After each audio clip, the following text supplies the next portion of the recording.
welcome to Sovereign Conversations, where we explore how to live a life that is freer, that is happier, that is more empowered. And today's episode has got to be my favorite so far. You're in for such a treat. I have two incredible guests. First up, we have Michell Clark, author, entrepreneur, creative, macro influencer. He has over 600,000 human beings following him on Instagram, Twitter, etc. He's the co-founder of the Creative Summer Company, an agency that supports Black-owned brands. And he has written a best-selling book called Keep It 100. I recommend following him on Instagram. He provides beautiful inspiration daily.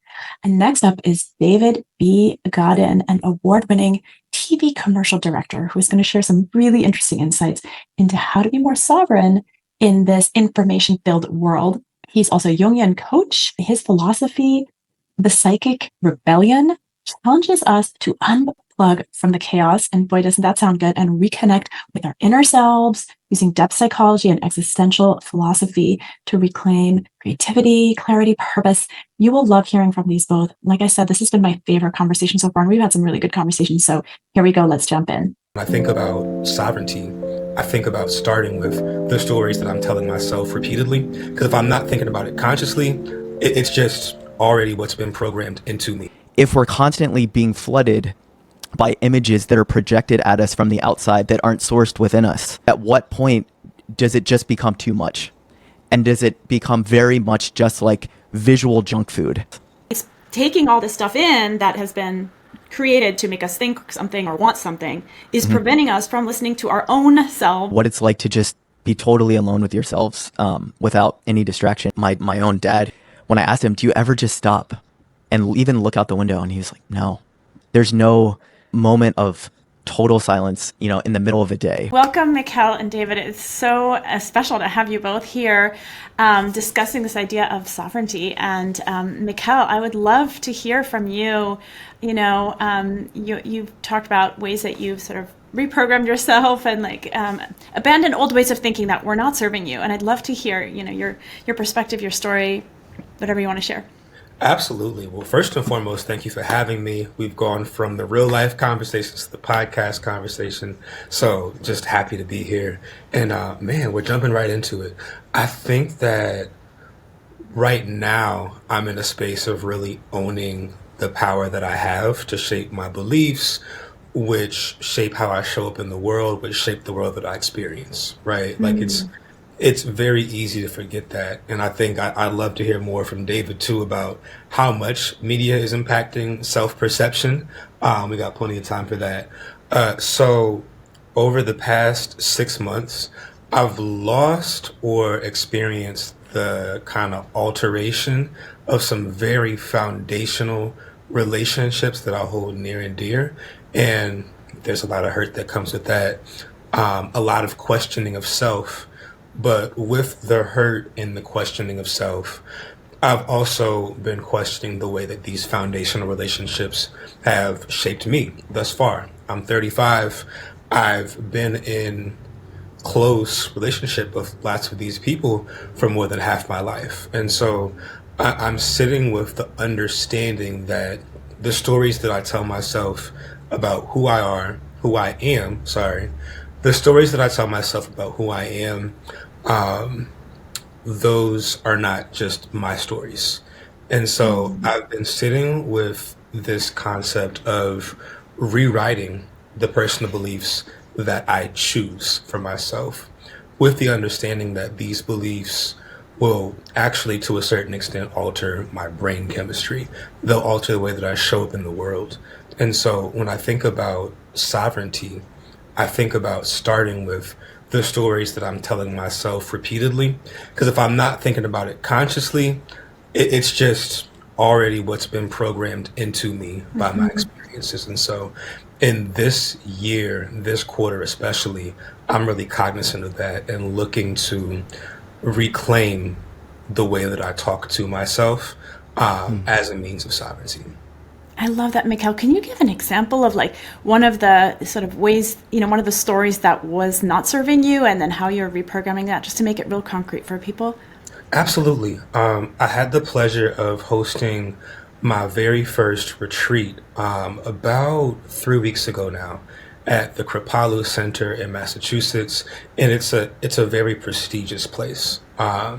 It has 50 plus years of history, a lot of very well known practitioners and celebrities and such. They teach there pretty often. I'm not a yoga practitioner.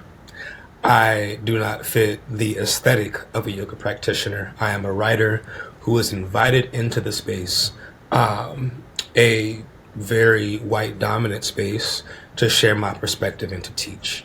And so the story that I found myself walking in with was that I don't belong. I don't have a place in this space, and that me being in this space, despite being invited by faculty, would be disruptive and would not be what folks were expecting.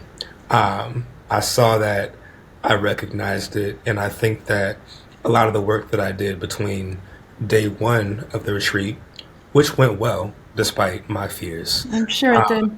Yeah, it was an amazing experience, but I took some time that night and the next morning, to just really remind myself that I can believe that I belong in the space, or I could believe that I don't, and whichever belief that I hold to ends up being what I feed into, right? There's no rubric for belonging in a space other than giving yourself permission to exist confidently and authentically in said space. And so I made a very conscious choice to remind myself of that. I journaled about it and decided to walk into that space, saying, what if I already knew I belonged in the space? Which led to me being more social, making my teaching more conversational, a little bit less rigid, and gave me permission to read the room, to affirm that folks wanted to learn from my perspective, and moving forward with that in mind, made it for more of an interactive experience, and allowed me to loosen up and be myself and kind of improvise where that was needed, which I believe led to probably some of the most impactful conversations that we had as part of the retreat. And again, it all started with that conscious choice to choose different beliefs for myself at this point in the moment. Wow, Michelle, that is so powerful. I wish I had been there at the retreat. It sounds amazing. Oh man, we got to get you out for a different one if we don't partner on one. Yeah, we should. And that's so beautiful. Like when you kind of decided those old beliefs weren't going to run you, you relaxed. And as you relaxed, you could be authentic. And as you could be authentic, you were powerful. Absolutely. And you were benefiting others, and you were happier too. Absolutely. Just amazing, amazing. Thank you, Michelle. So I want to hear more about. I'm going to jump to David now. So David, you've worked in media, and for your career, you're a filmmaker. You created many years of commercial making, and during the pandemic, you had this sort of revelation. Do you want to share your perspective?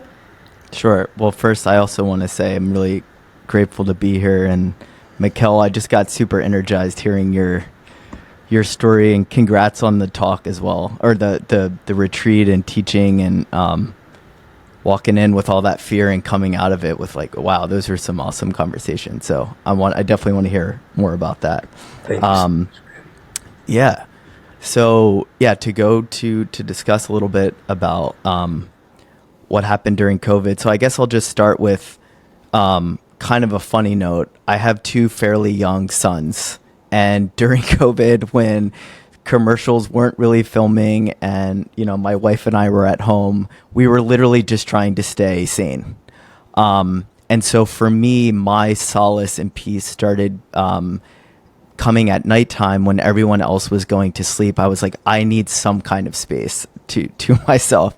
So I started walking the streets around our neighborhood at night when really there was not even traffic. It was like people weren't even really leaving home at that time. And I started really listening to very old psychology lectures, like psycho-spiritual lectures from like the 60s, 70s, 80s that I was having to find on YouTube and things like that. And I found this super interesting dichotomy as I was walking, listening to this very kind of heady, deep really intense psychological case material, I was walking by people's homes with these kind of like massive TVs just blasting these images into their eyeballs and their heads. And I started realizing, one, images and storytelling are just kind of such a vital part of being human, of how we make sense of our lives, of the world around us, and things of that nature. But also, I started noticing that, one, I make commercials for a living, but I can't stand watching them most of the time. And as I was walking by all these homes, just with all these images just blasting in people's eyeballs, I started feeling it as an assault.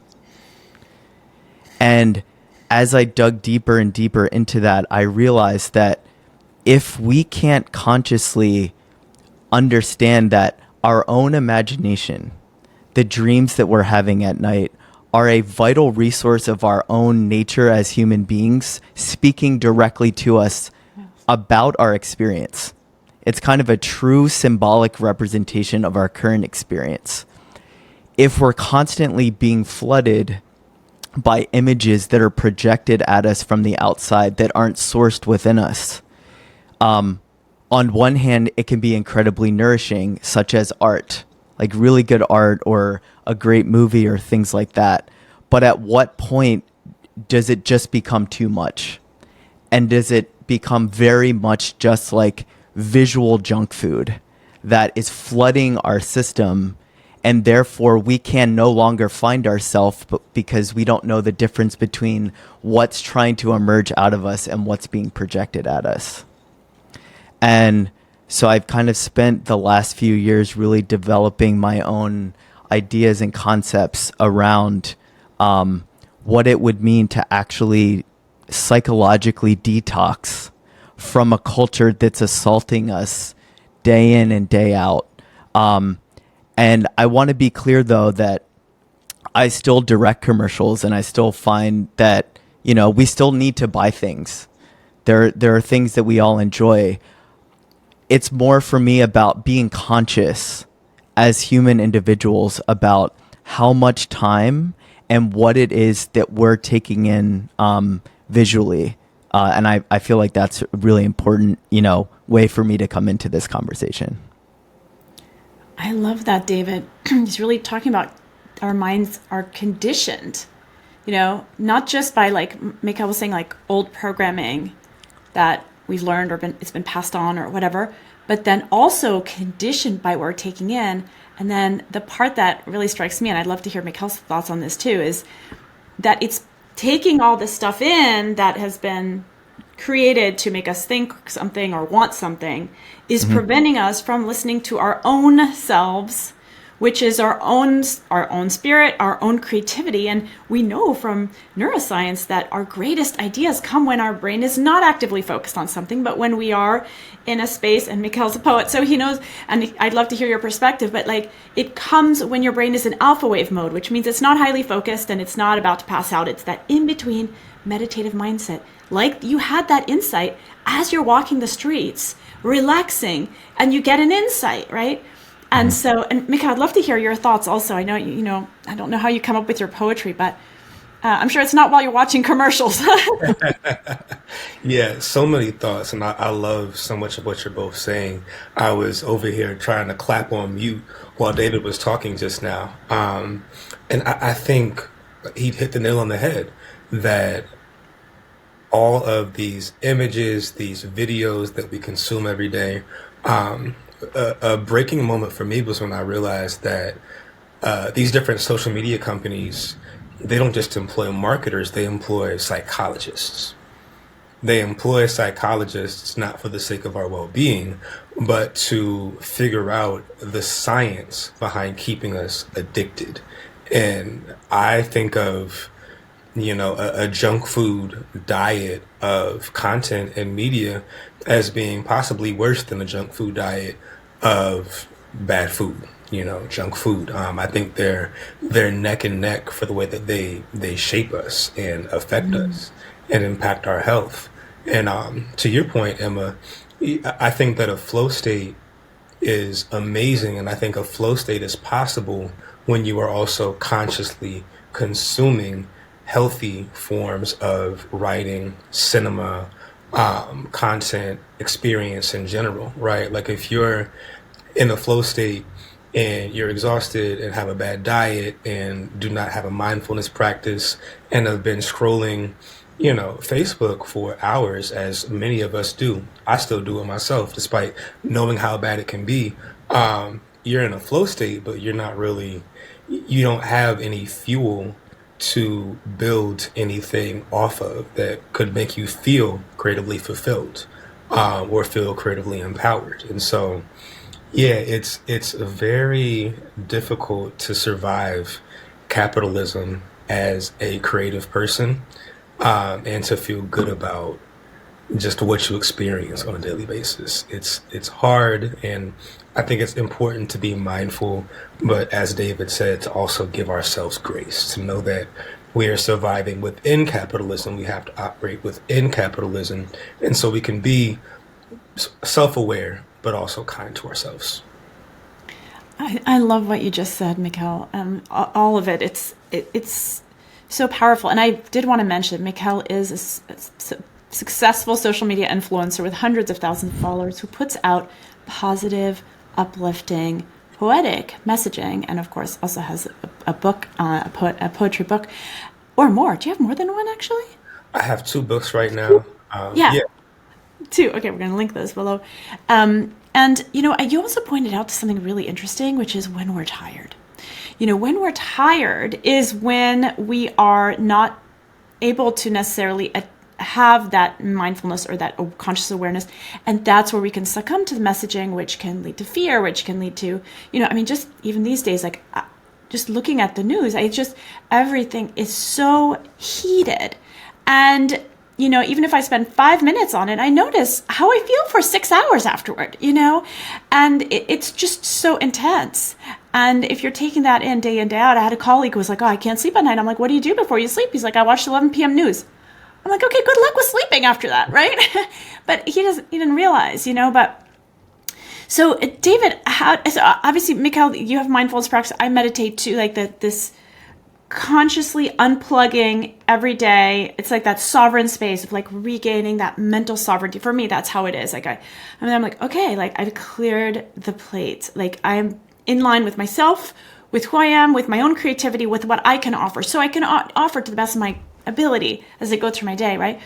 But David, how do you, approach this? How do you approach, consuming media or the way that our world is, with the level of awareness you have from being behind a camera and whose job it is to persuade people, right, to do things? Like, how do you, because one example is, I think I might have shared this example with you, David, for my book Sovereign. I interviewed this lieutenant colonel whose job it was to, was intelligence, and his job was to manipulate the minds of the Taliban, okay, through like local people. And I said, well, how do you consume media and stuff? And he was like, I'm always looking for the writer's motive or the communicator's motive. I see, right, what's their motive?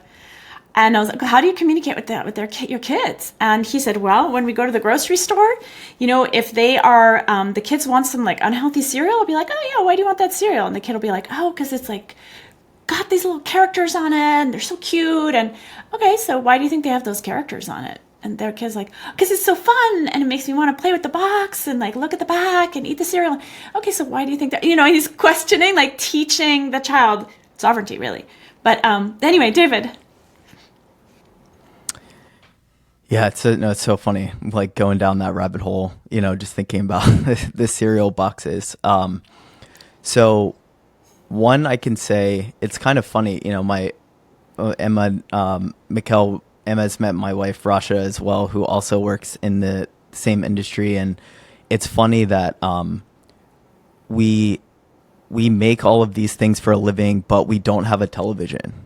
And I think for our kids, I also don't want to lie that our kids have their like tablets and they watch things and play games, but it's been interesting, one, as a family, to not have the TV be a central figure in the house and what that's done, because I was raised where the TV was always on, no matter, it was like by the time someone got home in the afternoon until people went to sleep, that TV is just constantly on, even if no one's actively watching it.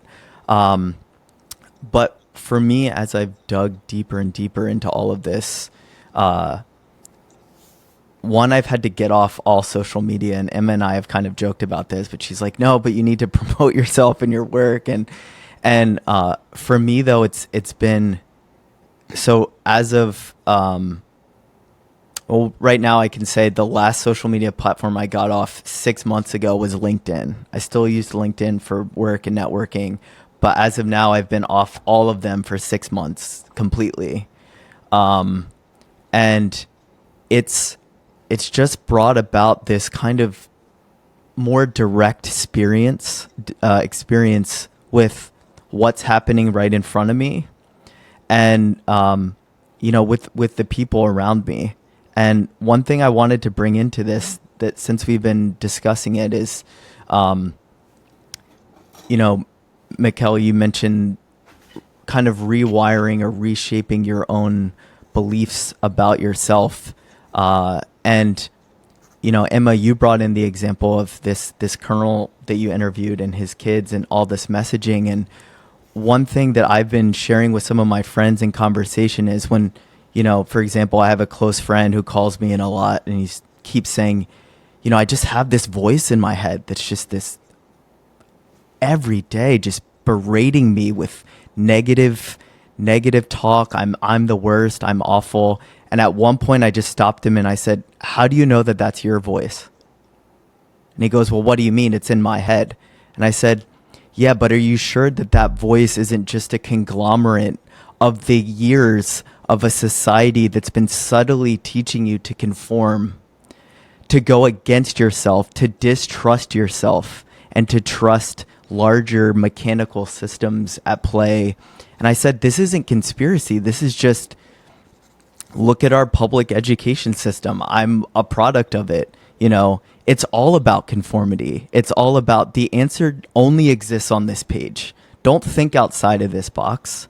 And so perhaps my friend's voice is not his own, internalized beliefs of just awful parents. Maybe it's a society that since you were a little kid has kind of been like, no, you really don't know anything. You're kind of a blank slate. Don't trust anything that comes from within you. And as soon as we started talking in that regard, his eyes were opening up. There was something else coming in. So, but this is deep material, and it runs. It's so rampant, but it's hard to see. But it's less hard to see when you feel into the subtlety and take a break and distance yourself from all of it. And so, I can keep going, but I'll stop there for now. David, you're such a wisdom speaker, and that's why I want you on social media, even if someone else handles it for you, because your wisdom, both of you are wise teachers, and your voices need to be heard. There are so many voices out there, spewing all sorts of messages that may or may not be life supportive or helpful for people, and yours really are. To your first point about the TV thing, and then I'd love to hear what your thoughts are too, but when the TV is going all day, you are programming yourself subliminally. We know this. In psychology, we can, present people with a bunch of images, and then they don't even know they've seen it, but it impacts how their brain has registered it. So first of all, I did so the first time I gave birth without meds, and I was just feeling sorry for myself the whole time and whatever. Second time, I did a hypnosis training. What was the hypnosis training? Listening to tracks once a day in my earphones that were speaking subliminally to my brain and telling me to relax, all as well. Well, guess what? I gave birth. The midwife took a nap because she thought I'm not giving birth till the next day. And I'm like, baby's coming. But I was so relaxed. What happened? How could, through one of the most painful procedures, you be completely relaxed? Like the hypnosis. Okay, so, but my point being, I had simply listened to a track only for 1 hour, or 45 minutes, once a day. And it had programmed me for one of the most painful experiences you can have. And what is the TV doing for 5, 6, 8 hours a day, including all those commercials that are telling you you're not in love unless you have this car, you're not in love unless you buy this thing, you got to put the Botox on, you got to do that thing, whatever, right? So I just don't know if people realize that they are conditioning themselves, whether they realize it or not. And then I love what you said about no social media means that you are more present with the here and the now. It was powerful. Didn't you think, Miko? Yeah, as somebody who works in social media, I Right? found it very, very, very powerful. I think about it a lot too, both with TV and social media. I think about the conversations that would be had, the questions that might be asked, the observations that might be made if I didn't spend the time that I do spend on social media and watching TV. And it's tricky again. As somebody who works in the space, I've been thinking a lot about how to dial back on my screen time. And so right now I have this app. It's called Opal. It stops me from logging on at certain parts of the day. If I, before I get out of bed and get my workout in the morning, and after a certain time at night, as well as when I just want to have, like David was referencing, just some good family time. My Yeah. daughter is 3, and I think the interesting thing about having a kid is that you start thinking about what's good for them, what's healthy for them, who is their first example? We are. And so you start thinking about what's healthy for you with a bit more urgency. And so that is some of what I've been sitting with. My daughter is 3, and I've been sitting with things like this and thoughts like this for the past few years. What does it look like for me to be the example of being more present, of being more patient, being more imaginative, all the different outcomes that are presumably possible because of a willingness to take more space from media, from social media, and from TV. And so I love hearing that you've been fully off for 6 months now, David. And I guess I'm curious about if anything surprised you after you really got off of social media. It's a great question. I would say, okay, what I realized is that when we're active on social media, we are truly managing an entirely separate identity. So even if you're just on one platform, let's say you're on 4 or 5. So on top of just trying to manage your day-to-day business and the material reality, you're now curating and managing totally separate selves. It's almost like someone with multiple personality disorder.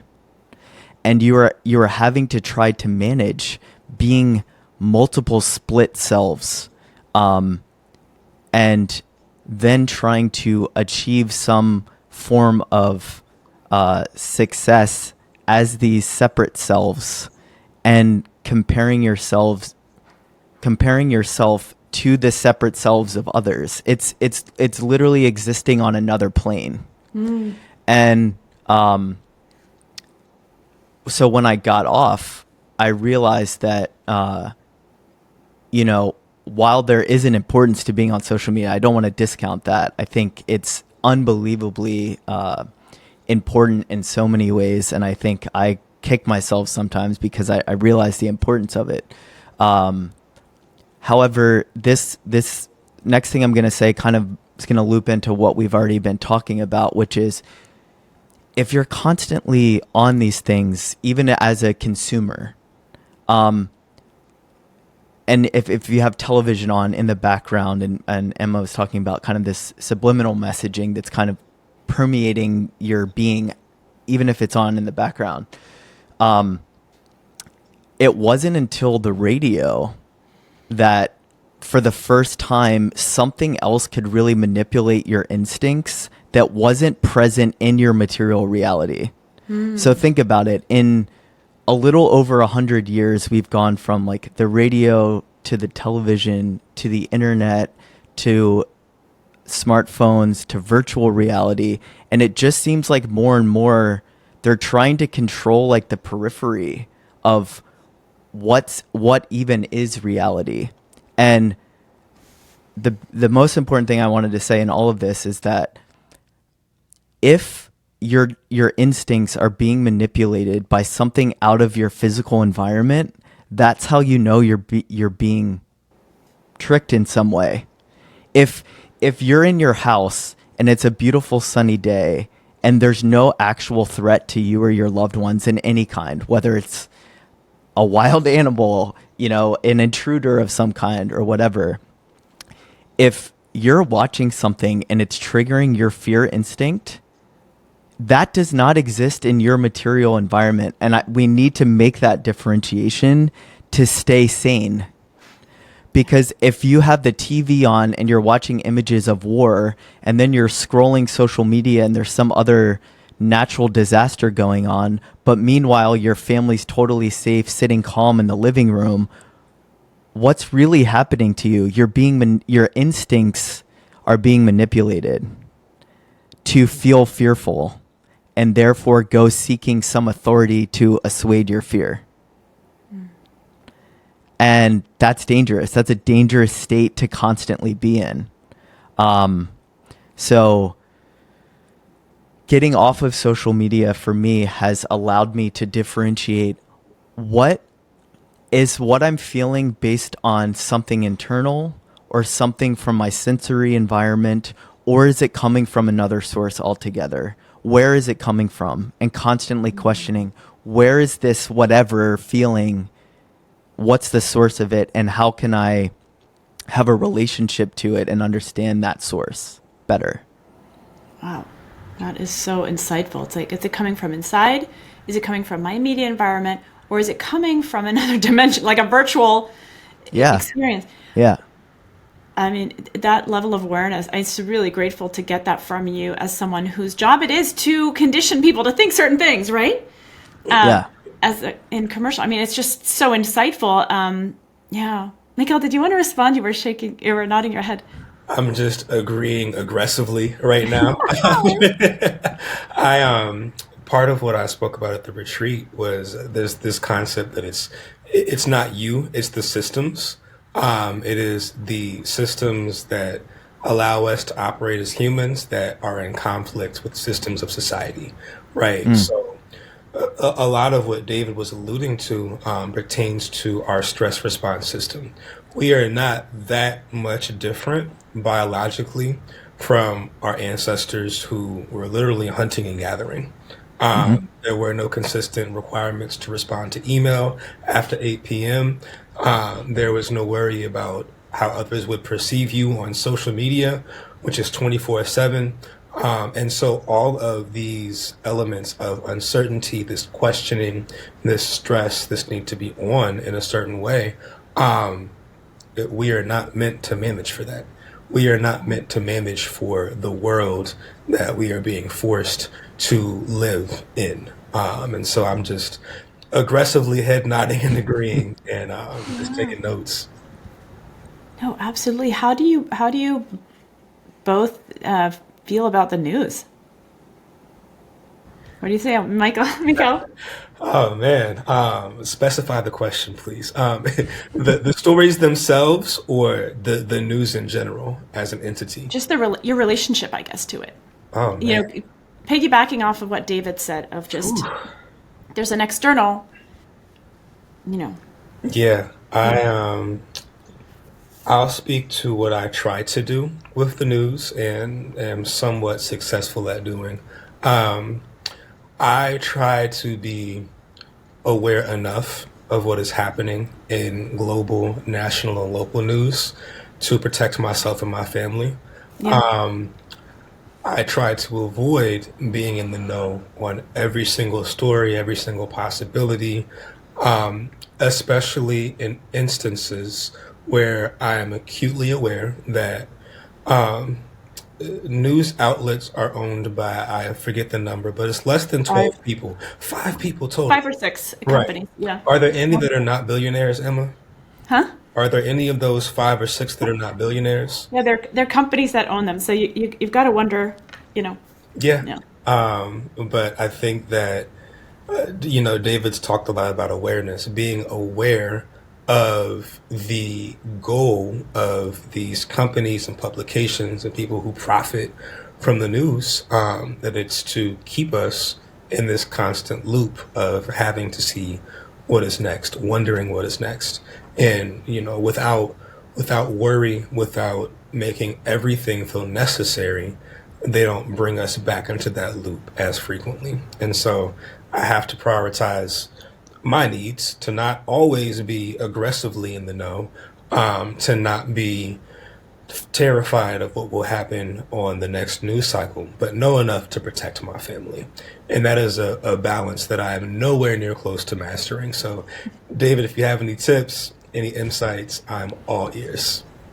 Yeah. No, I think, Michell, what you're saying is I feel very similar to you in that I try to, roughly stay in the know. But one thing I absolutely try to avoid is watching live news on the television.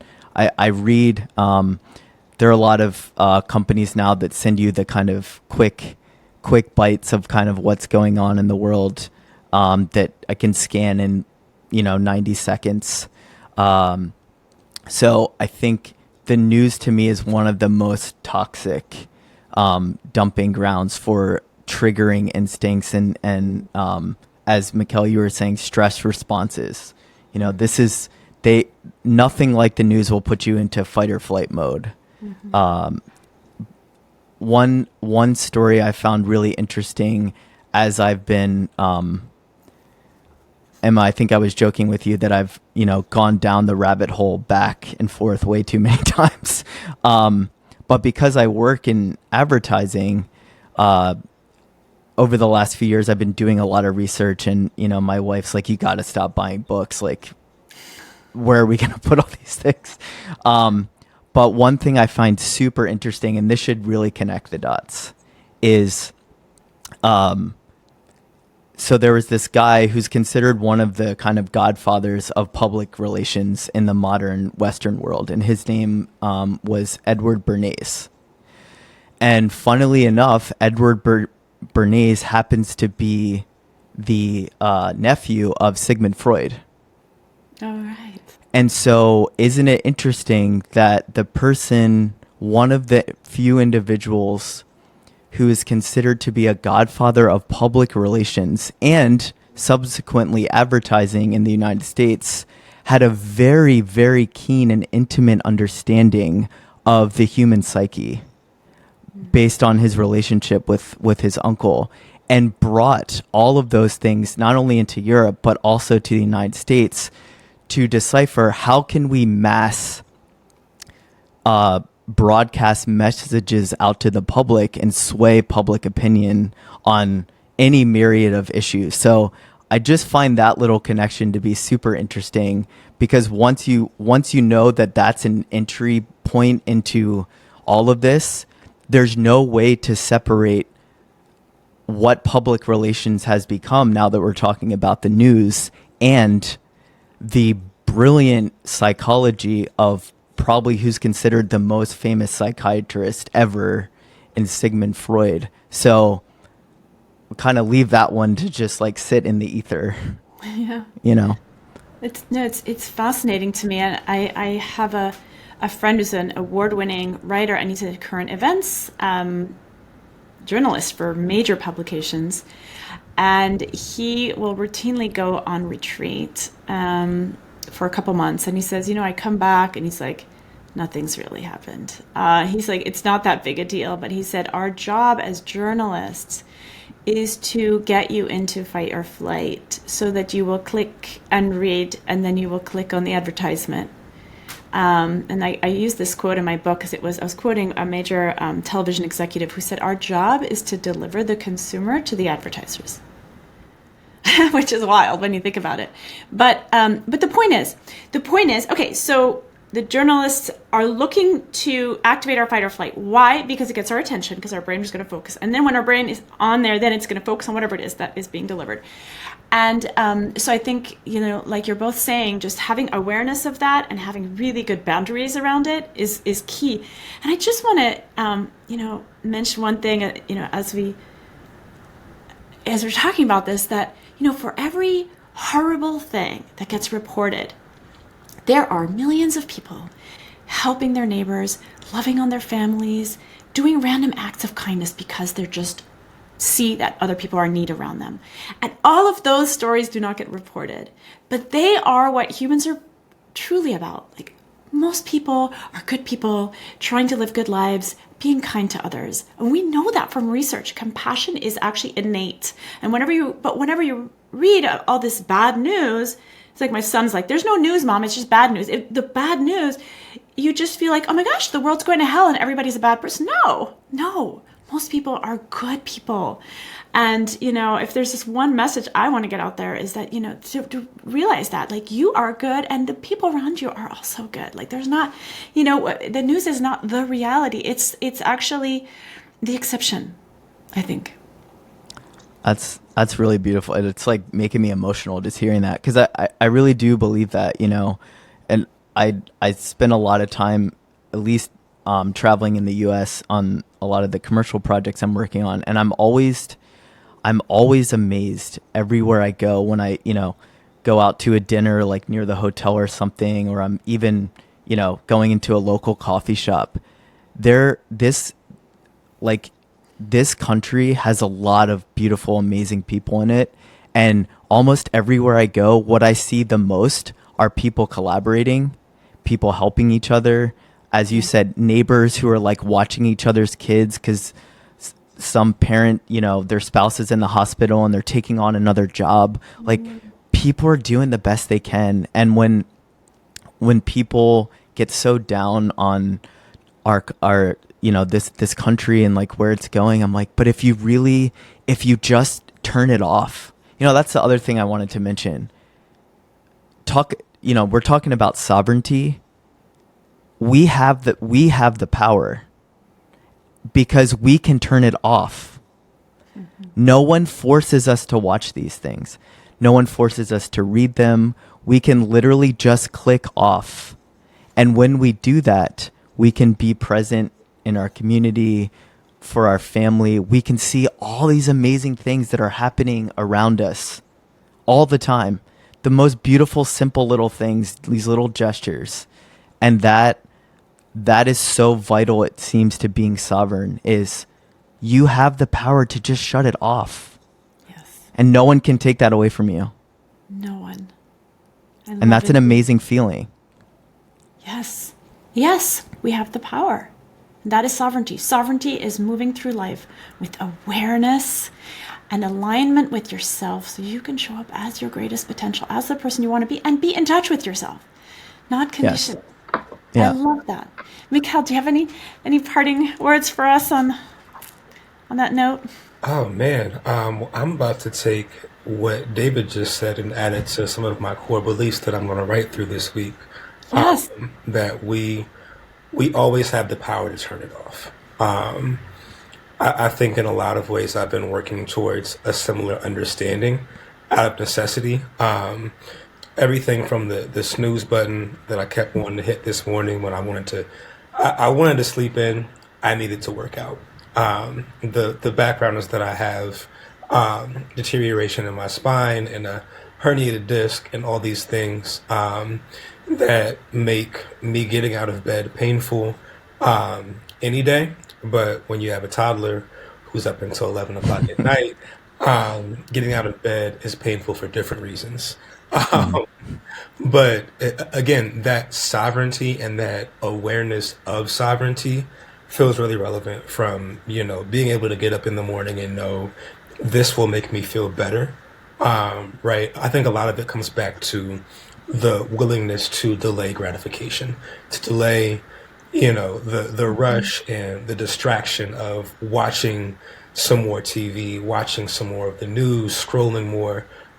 in the interest of maintaining personal sovereignty, in doing what is better for us, doing what will actually make us happier in the long run too.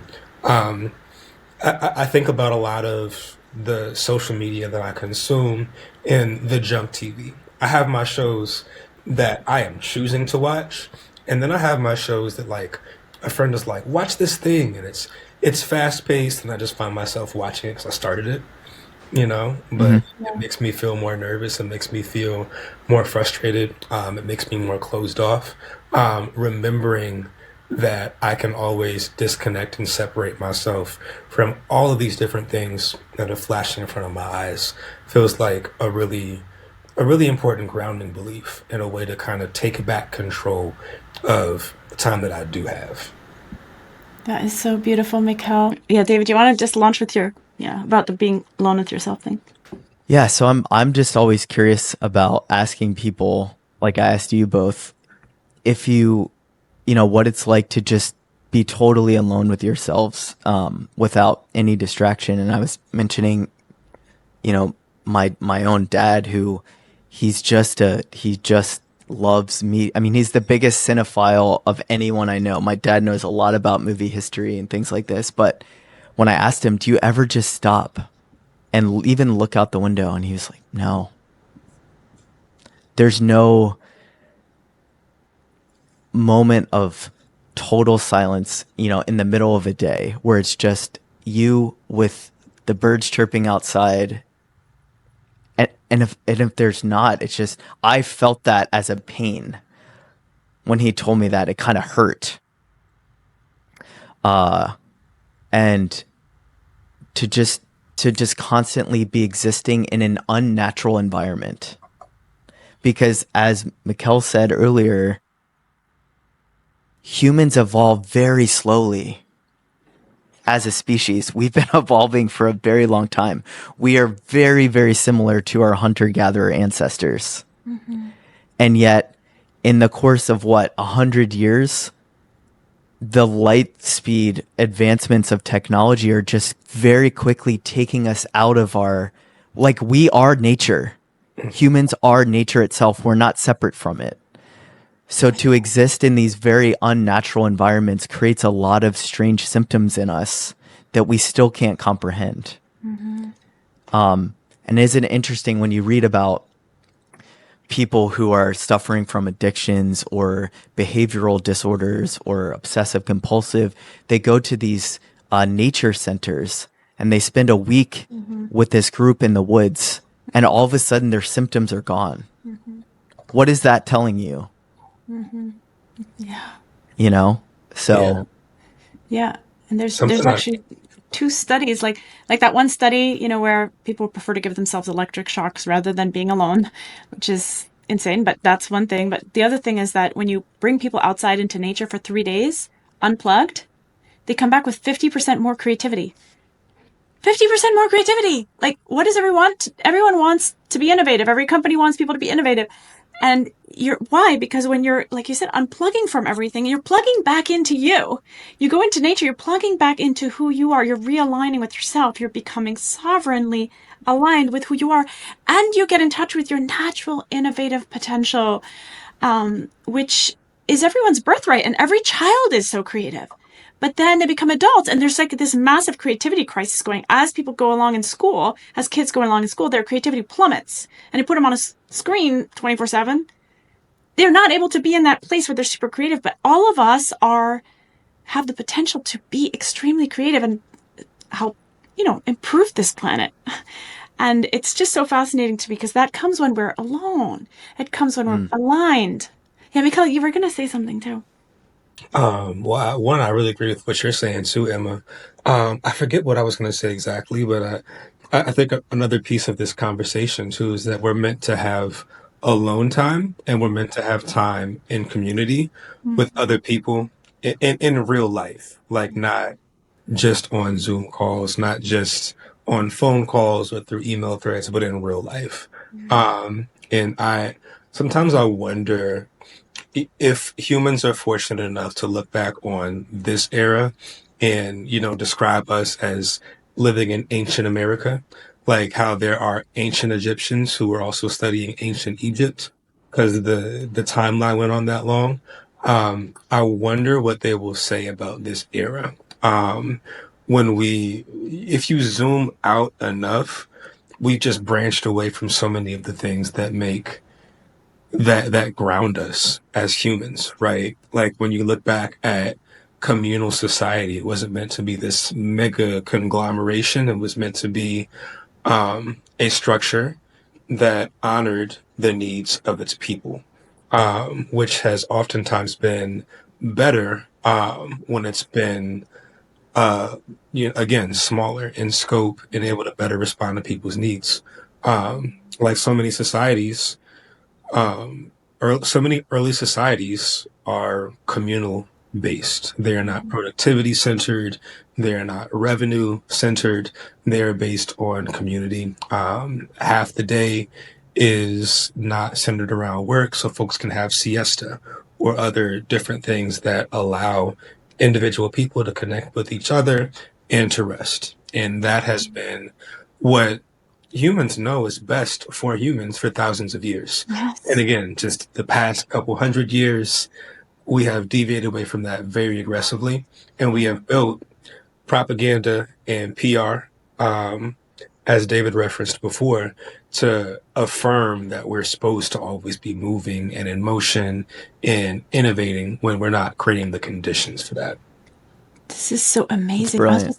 Yeah. Reading an anthropologist's book the other day, he was saying how in traditional tribes, like in South America and some of the tribes that are still living according to sort of ancient ways, stress isn't part of the day, but rest is. Like we're supposed to be like from a scientific perspective, we're supposed to be in parasympathetic activation, not sympathetic, because that's where we rest, we rejuvenate, we repair, we restore, and we gather our forces for those more exceptional moments when things are hard.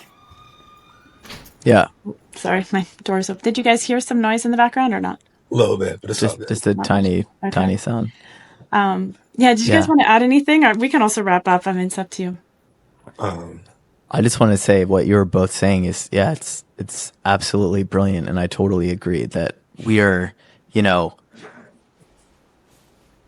living in a very kind of inhumane, we've created a very inhumane, anti-nature mode of living. And then we wonder why we're sick, we're depressed, we're anxious, we're so many things. And I guess the last thing that I wanted to say, and I had this thought yesterday, is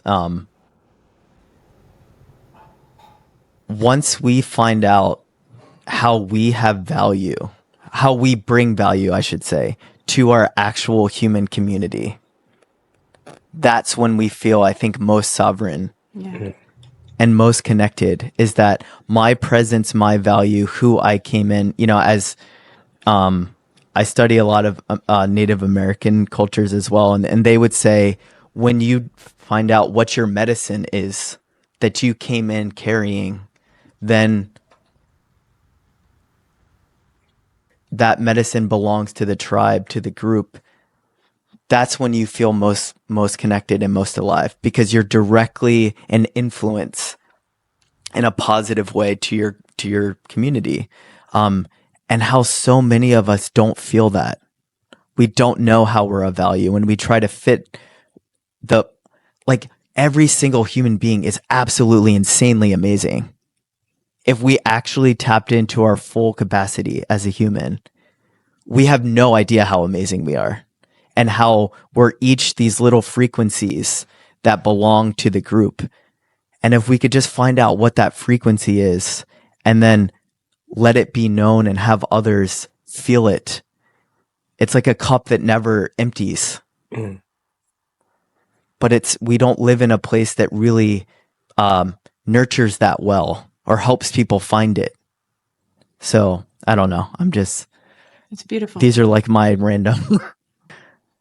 It's beautiful. And it's backed by research, actually. I mean, research shows that, I could summarize 20 years of studying the science of happiness in one sentence, which is the people who live the happiest lives, well, not just happy, I would say fulfilled, because happiness can just come and go, are those who live lives characterized by compassion for others And like you said, in whatever way your medicine is expressed, right? Whether it's you're a filmmaker or you're a poet or you're whatever it is that you do, right? We all have our own medicine, whether you're helping 2 people or you're helping 2,000, it's the same, right?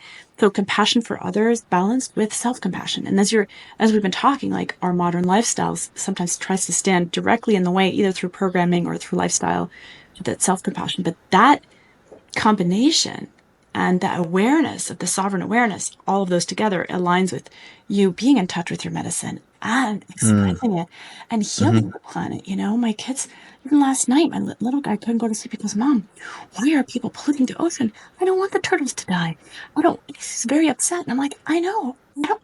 When the kids are asking questions, you're like, yeah, I don't know why people are polluting. I don't know why, and it's just, we have the power, and that comes back to what we were talking about earlier too, that we all have the power to be in touch with that medicine and to express it. And that is how we heal the world. It's beautiful. Yeah. It's, and how the last thing I'll say, because this is like one thing I definitely wanted to say today is, I know I mentioned earlier the power to turn it off. Yeah. The other thing that we have is we have the possibility to be completely self-cohesive and not hate ourselves. And if we realize that we can actually not hate ourselves, that we can enjoy ourselves and really feel into the power that we do have, the strength, the beauty that we actually have, then we're way more powerful than people can even believe. And so it's almost like that's our weapon to fight is I'm actually not going to be divided inside. Yeah. I'm going to work on healing that division. Yes. And I can turn off whatever you're projecting at me. Now I'm kind of really unstoppable. That's right. So I definitely wanted to say that. Yes. And Audre Lorde, who self-described as a gay Black woman in a straight white man's world, she has this beautiful quote, and she's a poet, activist, like playwright. Self-care is not self-indulgence. It's an act of political warfare. I just love that quote so much because There you go. right? If they say, oh, self-love is self-indulgence, no, I don't think so. And when I teach these groups of executives that come in and ask how many of you are self-critical, most of them raise their hand, like 95, sometimes 100%. But every now and then there's 1 or 2 people who don't, which, by the way, are often Black women, because I feel like they have gone through so much on so many levels. And then if they've come to that full circle of loving themselves, inevitably it's those who say they're not self-critical that are so powerful. They're the leaders in the room. Like, they just shine. Like, they're like, whoa, it's amazing. Yeah. And so, like you said, it puts you in touch with your fullest potential. You're not manipulatable anymore. No one can, because if you don't hate yourself, you're not walking around with big Achilles tendon all the time, right? Mm-hmm. Beautiful. Absolutely beautiful. Any last words, Michelle?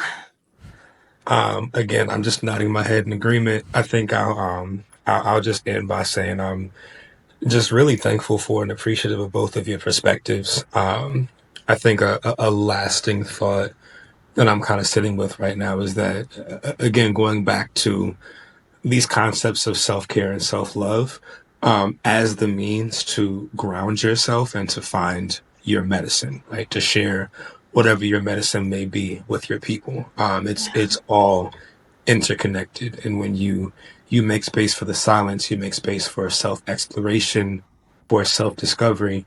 That's how you find out who you're meant to be in the first place. What part of your community, your village, whatever your word might be, that you're meant to be.